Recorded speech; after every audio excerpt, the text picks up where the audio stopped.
सत्संगत जी, प्यार से बोलिए धन्यकार जी। सत्संगत पवित्र आनंद वाणी में आया है कि जिस कारण मानव तन पाया, उसको ही तू भूल गया। मकसद तेरा रह गया अधूरा, माया के संग झूल गया।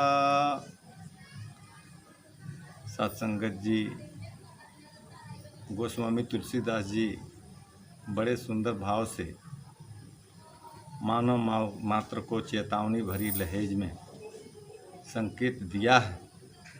कहते हैं कि बड़े भाग्य मानुष तन पावा, असुर दुर्लभ सद ग्रंथ ही गावा। जिस योनि को पाने के लिए देवता गण भी तरसते हैं, बड़े भाग्य से ये मानव चोला मिलता है। लेकिन आज का इंसान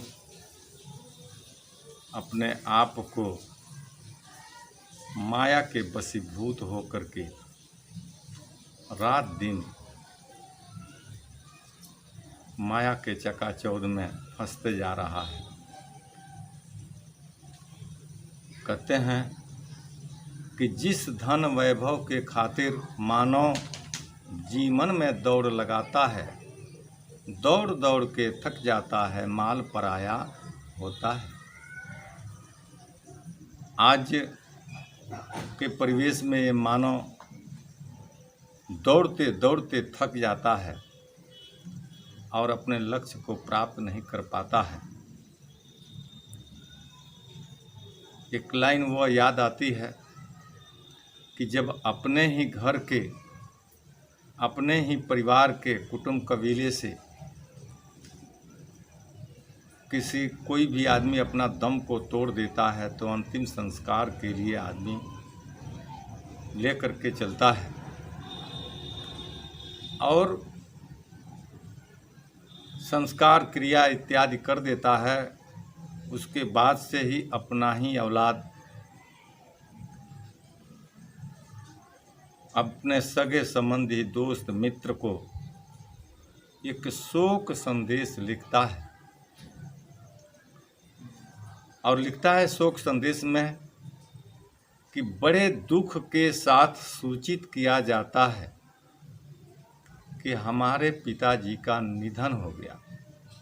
तो सत्संगत, ये अर्थात ये कहने का भाव ये रहा कि ये धनहीन हो गया।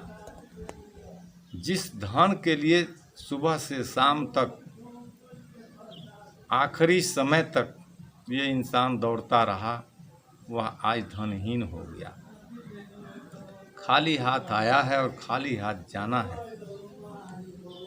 तो ऐसे विषम परिस्थिति में अपने आप को इंसान ये सोचे, विचारे, इसी में भलाई है। दास को एक लाइन और बात याद आ रही है कि एक बार सभी पक्षियों ने आपस में विचार करके उल्लू पक्षी के पास जाती है। उल्लू पक्षी पूछता है कि भाइयों कैसे आना हुआ। सभी पक्षियां मिल करके आपस में कहती हैं कि भाई, सुनने को मिलता है कि आप लक्ष्मी जी की सवारी हो। उल्लू पक्षी कहता है कि हाँ, बेशक मैं सवारी हूँ। सभी पक्षियां कहना शुरू कर देती हैं कि आप लक्ष्मी जी की सवारी हैं, फिर भी आपको दुनिया उल्लू कहती है। फिर उल्लू पक्षी शांत हो जाता है और कहता है कि भाइयों, अगर जानना ही चाहते हो तो जान लो। उल्लू पक्षी के द्वारा यह वाणी आती है कि हम लक्ष्मी जी की सवारी हैं, पर लक्ष्मी जी का दूसरा नाम जानते हो क्या होता है? दूसरा नाम होता है माया। और उससे और तोड़ मड़ोड़ कर दिया जाए तो तीसरा नाम होता है रुपया और पैसा। तो तुम लोग ये बताओ, जिसके ऊपर रुपया और पैसे का भूत सवार हो वह उल्लू नहीं है तो सीधा है। सभी पक्षियां वापस चली आती हैं। कहने का सार तत्व तो ये रहा कि आज माया की जाल में इंसान फंसते चला जा रहा है, मायापति को नहीं पहचान रहा है।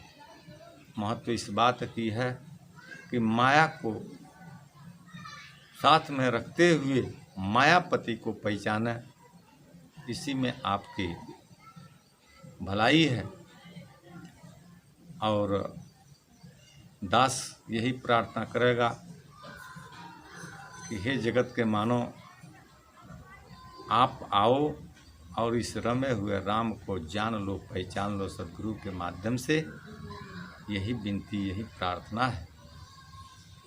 तो दास और अधिक शब्दों का सहारा ना लेते हुए इन्हीं चंद शब्दों से इजाज़त चाहेगा। प्यार से बोलिए धन्यकार जी।